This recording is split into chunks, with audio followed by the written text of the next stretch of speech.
जय श्रीमन्नारायण जय श्रीमन्नारायण जय श्रीमन्नारायण जय श्रीमन्नारायण। చేస్తూ వికాస తరంగిణి చిన్నజీయర్ స్వామి సేవా సంస్థ ఈ వరద బాధితుల సహాయార్థం కొరకు మేము మహబూబ్నగర్ జిల్లా విజయవాడ కర్నూలు కొన్ని గ్రామాలను పరామర్శించి మరి కొంత సహాయాన్ని అందిస్తున్నాము। దీని సందర్భంగా ఈరోజు అగతనూరు అనే గ్రామానికి కోసగి మండలంలో చెన్నై వికాస తరంగిణి తిరుపతిరావు గారి తరఫున వారి బృందం తరఫున వీళ్లకు ఈ వరద బాధితుల సహాయార్థం కొంత సామాగ్రిని తీసుకొచ్చి ఇవ్వడం జరుగుతుంది। ఇప్పుడు ఆవులజీయర్ స్వామిని మంగళాశాసనాలు చేయవలసిందిగా కోరుతున్నాను। జై శ్రీమన్నారాయణ। కాశ్యపాన్వయ సంజాతం నారాయణ పదాశ్రితం జనం వందే యతీశ్వర శ్రీయాజుషం। జై శ్రీమన్నారాయణ జై జై శ్రీమన్నారాయణ। మీరు చాలా గొప్ప భక్తుల్లో ఉన్నారు। మేము అన్ని ఊళ్ళల్లో చెప్పాల్సి వస్తుంది। ఎవరినైనా పలకరించేటప్పుడు అందరూ బాగున్నారా ఎలా ఉన్నారని పలకరిస్తుంటారు। మేము పలకరించడమే జై శ్రీమన్నారాయణ అంటుంటాం। మరి మీరు బాగున్నారా అని ఎవరిని అడిగితే మీరు ఏం సమాధానం చెప్తారు? బాగున్నామని చెప్తారు। అలా మీరు ఎలా ఉన్నారని అడుగుతారు। కానీ మేము స్వామివార్లం కదా, హాయ్ హలో అనం ఏమంటుంటామో తెలుసునా? జై శ్రీమన్నారాయణ అంటాం। మీరు కూడా మాకు రిప్లై ఇచ్చారు। మేము మిమ్మల్ని అడిగాం జై శ్రీమన్నారాయణ అని, అంటే అర్థం మీరంతా బాగున్నారా అని। మీరంతా ఏమన్నారు తెలుసునా? ఏమన్నారు? మేము చెప్పకుండానే చెప్పేశారు జై శ్రీమన్నారాయణ, మేము చాలా బాగున్నామని చెప్పారు। చాలా సంతోషం। అగసనూరు గ్రామం కదా ఇది, ఆదోని మండలంలో ఉన్నటువంటి కోసిగి మండలంలో ఉన్నటువంటి అగసనూరు గ్రామ ప్రజలందరికీ కూడాను ఈరోజు చిన్న కార్యక్రమాన్ని పెట్టుకున్నాం। రామాయణం కథ విన్నారా మీరంతా? రాముడికి సహాయం చేద్దామని చాలా మంది సముద్రంలో ఏవో వేసేట। ఏం వేసాయి? జై శ్రీమన్నారాయణ జై శ్రీమన్నారాయణ వచ్చింది అంట అందరికి? శ్రీమన్నారాయణ ఏమన్నది? జై శ్రీమన్నారాయణ। చిన్న మాట చెప్తాం, ఏమనుకోవద్దు। రామాయణంలో రాముడికి సహాయం చేశారట। ఎవరు సహాయం చేశారు అంటే సముద్రంలో ఏవో రాళ్లు వేసి వారధి కట్టారు। ఆంజనేయ స్వామి అక్కడే కట్టాడా? ఎవరు కట్టారు? ఇంకా అన్ని కోతులు కలిసి వేసాయా లేదా రాళ్ళు? అది చూసినటువంటి ఒక ఉడత కూడా సహాయం చేసిందట। వచ్చి ఏం చేసిందంటే సముద్రంలో మునిగి అక్కడ ఉన్నటువంటి ఇసుక ప్రాంతంలో ఒకసారి ఒళ్ళంతా తడిపోయింది, అవతలకు వచ్చేసి ఒకసారి విదిల్చిన మట్టి అంతా ఇంత గట్టు కట్టింది అండి ఉడత। ఎంత గట్టు కట్టింది? ఇంత గట్టు కట్టింది। రాముడి దగ్గరికి వెళ్ళి హే ఫ్రెండ్ ఒకసారి వచ్చి ఇక్కడ కూర్చోవా అని అడిగింది అండి రాముడిని। పాప అలాగే నించుని ఉన్నాడు కదా రాముడు వారధి అయ్యేంత వరకు, అందుకని రాముడిని కూర్చోమని చెప్పి ఒక ఉడత చిన్న సహాయం చేసిందట। చేసిందని విన్నావా లేదా? అలాగే ఈరోజు అదే నది సముద్రాన్ని కలవటానికి వెళ్తుంది। వెళ్ళే నది వెళ్తూ ఒకసారి వాళ్ళ ఆయన్ని కలుద్దామని వెళ్తూ మీ ఇంటికి వచ్చింది, మీ ఊరు వచ్చింది, మీ అందరినీ పలకరించింది, మీ ఇంట్లో భోజనం చేద్దామని వచ్చింది। ఎవరన్నా మా ఇంటికి అతిథులు వస్తే భోజనం పెడుతుంటాం, కానీ దేవతలు వస్తే మనం పెట్టగలమా? పెట్టలేమా? దేవతలకి భోజనం పెట్టడం అంటే ఎంత కష్టం ఈరోజు చూడండి, మనం చూసాం। సాక్షాత్తు నదీ దేవత మన ఇంటికి వచ్చేసింది, మనం ఏం చేసాం? ఆవిడ వస్తే మనం ఆ ఇంటిని వదిలిపెట్టి మనం పారిపోవాల్సి వచ్చింది, ఈ ఊరిని వదిలిపెట్టాల్సి వచ్చింది। అందువల్ల చాలా ఇబ్బంది పడి ఇళ్ళన్నీ పోగొట్టుకుని ఇంట్లో ద్రవ్యాలన్నీ పోయి పక్క ఊర్లో వాళ్ళు చెప్తున్నారు మా పశువులన్నీ పోయినాయి, చాలా ఆస్తి నష్టం జరిగింది అని చాలా మంది రోధిస్తున్నారు, చాలా మంది బాధలు పడుతున్నారు। అయితే ఇలా బాధపడే వారికి ఒక చిన్న ఉపశమనాన్ని కలిగించాలి, ఆ బాధ పోగొట్టాలి అనేది మా ప్రయత్నం। అయితే బాధని మేము ఒక్కడమే పోగొట్టలేమండి, మేము ఒక్కడమే పోగొట్టేస్తామని కూడా చెప్పట్లేదు।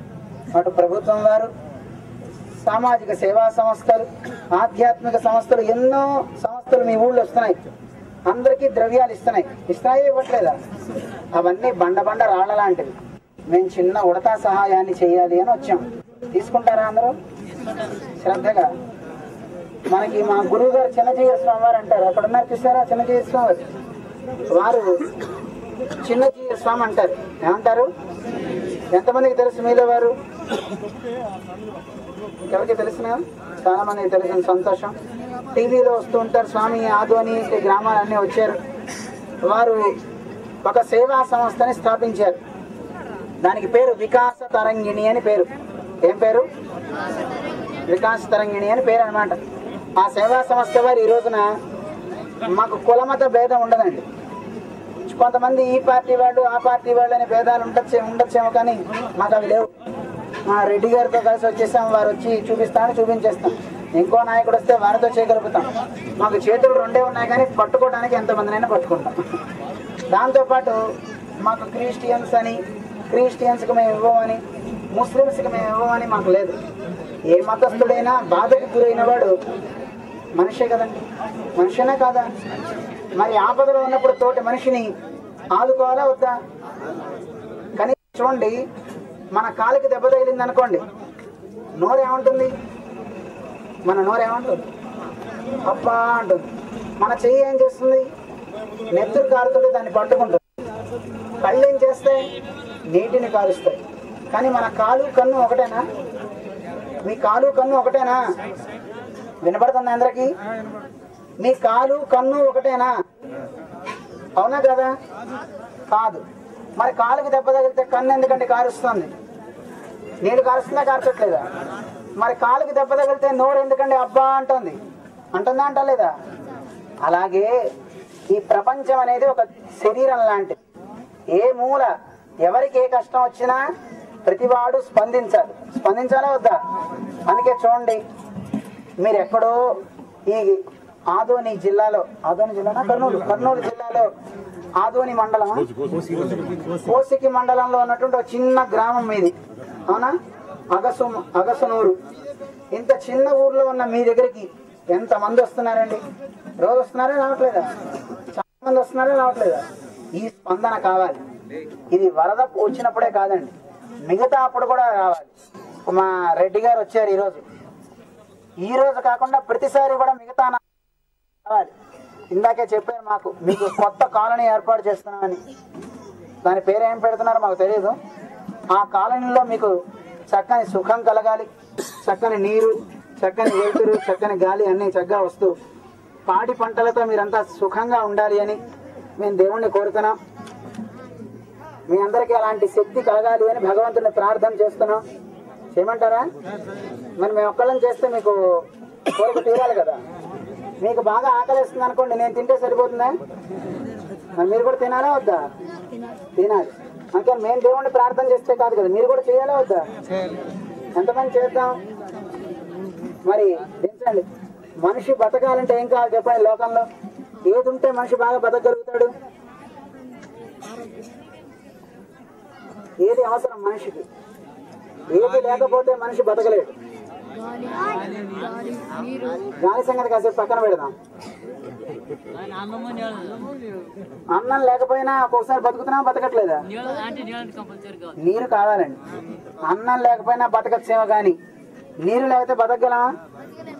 అస్సలు బతకలేమండి. ఆపోవై ప్రాణ అని వేదం చెప్తాను.